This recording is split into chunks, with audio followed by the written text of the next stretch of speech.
Hello, my name is Nahar Singh Rathore. I am a Salesforce developer. इस video में आपको बताने वाला हूँ विजुअल स्टूडियो कोड का बेसिक्स, यानी कि सेल्सफोर्स और से विजुअल स्टूडियो कोड कैसे कनेक्ट करते हैं और सेल्सफोर्स और का डेटा हम विजुअल स्टूडियो कोड में कैसे लेके आते हैं और नई क्लास या visual force page visual studio से कैसे क्रिएट करते हैं और उसे सेल्सफोर्स और में हम कैसे डिप्लॉय करते हैं और हम वीएस कोड में सेल्सफोर्स और का बैकअप कैसे लेते हैं।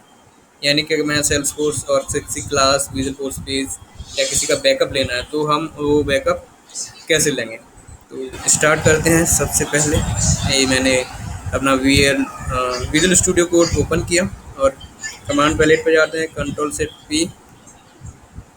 से पी और यहाँ पे आ रहा है क्रिएट प्रोजेक्ट विद मैन्युफेस्ट।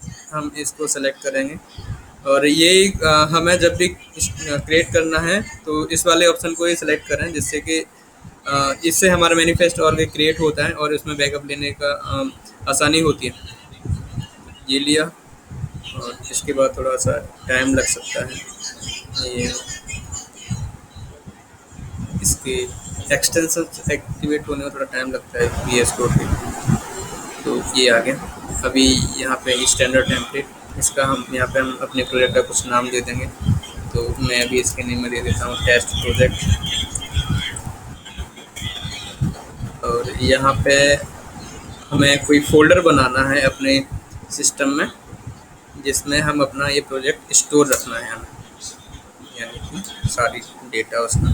तो यहाँ पे मैंने ले लिया टेस्ट नाम का एक फ़ोल्डर ले लिया, ठीक है। और इस फ़ोल्डर में मेरा क्रिएट हो जाएगा प्रोजेक्ट, यानी कि यहाँ पे जो भी हम प्रोजेक्ट में क्लास वगैरह या जो भी चीज़ें आएंगी वो सारी इसमें स्टोर रहेंगी। ये बन गया मेरा कंपोनेंट में ये फ़ोल्डर और इसके अंदर ये टेस्ट प्रोजेक्ट, ठीक है। और यहाँ से अगर अब हम क्या करेंगे कि ये हमने फ़ोल्डर बना दिया और प्रोजेक्ट का नेम दे दिया। अब हम अपने सेल्सफोर्स ऑर्ग से इसे कनेक्ट करेंगे।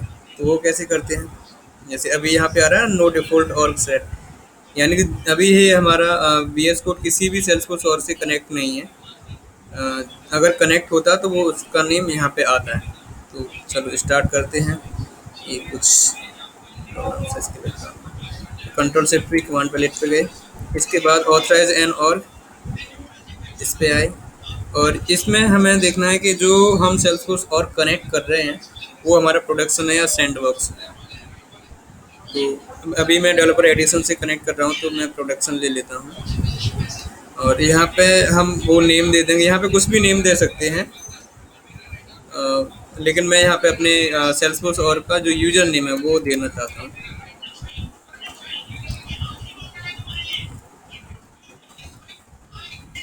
ठीक है, ये मैंने एंटर किया। अब यहाँ से हम रीडायरेक्ट हो जाएंगे सेल्सफोर्स और के लॉगिन पेज पर, ठीक है। जब यहाँ पे से लॉगिन हो जाएगा तो ये अब हम कनेक्ट हो जाएंगे VS कोड के साथ, यानी कि ये ऑथेंटिकेशन के लिए एक बार लॉगिन करवाता है।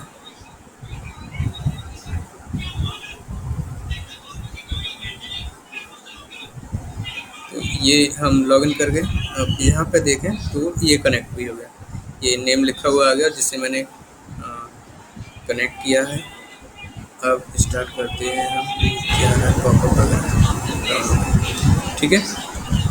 तो एक चीज़ मैं आपको दिखाना चाहता हूँ कि अभी हमारा सेल्सफोर्स का डेटा इसमें नहीं आया होगा। जैसे क्लास में दिखाऊँ, कोई भी क्लास नहीं है, ओरा कंपोनेंट नहीं है, कुछ भी नहीं है, ठीक है।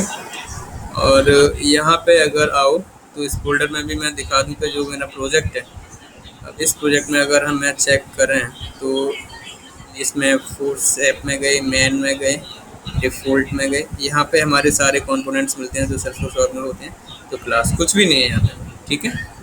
तो अभी हमें अपना सेल्सफोर्स का डेटा इसमें लेके आना है। तो उसके लिए हम क्या करेंगे, उसके लिए हम जाएंगे मैनिफेस्ट पैकेज XML और यहाँ से करेंगे राइट क्लिक और ये आ जाएगा retrieve source in manifest from org.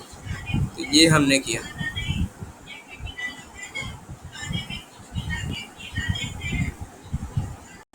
ठीक है। तो तो यहाँ पे अभी हम चेक करते हैं कि हमारा डेटा सेल्सफोर्स सोर्सेस में आया कि नहीं। हम गए इसमें, अब क्लास, ये जो सेल्सफोर्स और में मेरी क्लास है वो आ गई, यहाँ पे क्लास आ गई, ट्रिगर्स नहीं है।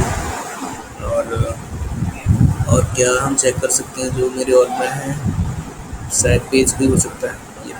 तो ये हमारे सेल्सफोर्स और की सारी चीज़ें यहाँ पे आ गई, क्लास वगैरह जो भी था। और अभी हम यहाँ से एक चीज़ और देख सकते हैं, जैसे ये मैंने क्लास ओपन कर रखी है, तो जो हमने फोल्डर बनाया है इसमें ये सारी क्लास वगैरह आ गई या नहीं आई है। तो हम इसमें गए, सीमेन डिफ़ॉल्ट, और यहाँ पे हम चेक कर सकते हैं। तो देखिए यहाँ पे सारी क्लासेस वगैरह हमारी आ गई हैं। और अगर मैं इसको ओपन करूँ, edit with notepad plus plus, तो ये मेरी क्लास ओपन हो गई। तो इस तरह से हम बैकअप ले लेते हैं सेल्सफोर्स ऑर्ग का।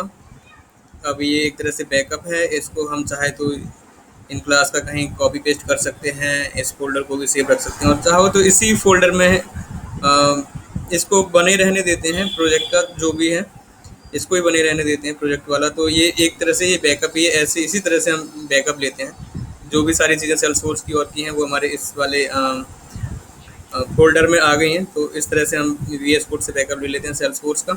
और अगर हम बात करें कि अगर हमें कोई नई क्लास बनानी है या कोई भी पेज बनाना है और उसे हमें डिप्लॉय कैसे करते हैं, यहाँ पे कैसे बनाते हैं और सेल्सफोर्स ऑर्ग में कैसे डिप्लॉय करते हैं, तो उसके लिए कंट्रोल कमांड पैलेट पे जाते हैं, कंट्रोल सेट पे, और ये आ रहा है एक ऑप्शन यहाँ से क्रिएट एपेक्स क्लास। और या तो यहाँ से कर सकते हैं, या हम चाहें तो हमें क्लास क्रिएट करनी है तो यहाँ पे क्लास पे गए, राइट क्लिक किया और ये आ गया क्रिएट अ क्लास। ऐसे VS कोड या कुछ भी क्रिएट करना हो तो उस फोल्डर पे जाओ और क्रिएट करो, तो वहाँ से भी ऑप्शन आता है उसका नया क्रिएट करने का। तो यहाँ पे मैंने अभी क्लास का नेम दे दिया है, टेस्ट करके मैंने नेम दे दिया है, ठीक है। और ये मेरी क्लास क्रिएट हो गई। अभी मैं एक बार चेक कर लेता हूँ ये क्लास मेरी ऑर्ग में ऑलरेडी है या नहीं है। तो यहाँ से हम जाते हैं इस पर डेवलपर कंसोल पर,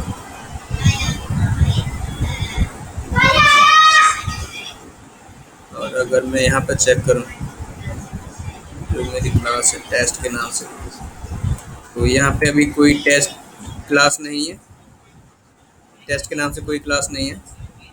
इसके लिए अभी हम यहाँ से ये क्लास क्रिएट होगी, इसको मैं सेव करता हूँ और डिप्लॉय करता हूँ।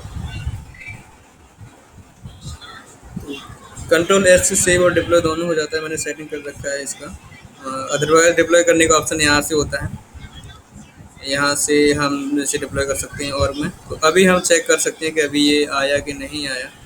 तो सबसे पहले एक बार हम इसको रिफ्रेश कर लेते हैं, और इसको डेवलपर कंसोल को रिफ्रेश किया, ओपन, और 1 मिनट, ये एक्चुअली रिफ्रेश हुआ नहीं है। इसको मैं यहाँ से कट करके यहाँ पे URL इसका पेस्ट कर देगा। अभी हम चेक कर लेते हैं, हमने जो क्लास क्रिएट की थी वो हमारी क्लास आ गई यहाँ पे। तो इस तरह से हम VS कोड में काम करते हैं सेल्सफोर्स को कनेक्ट करके, और यही सारा इसका बेसिक्स होता है, जिसके हम बैकअप लेना सीख गए, क्रिएट क्लास कैसे क्रिएट करते हैं, डेटा कैसे एक्सेस करते हैं, डिप्लॉय कैसे करते हैं, डेट्स ऑल।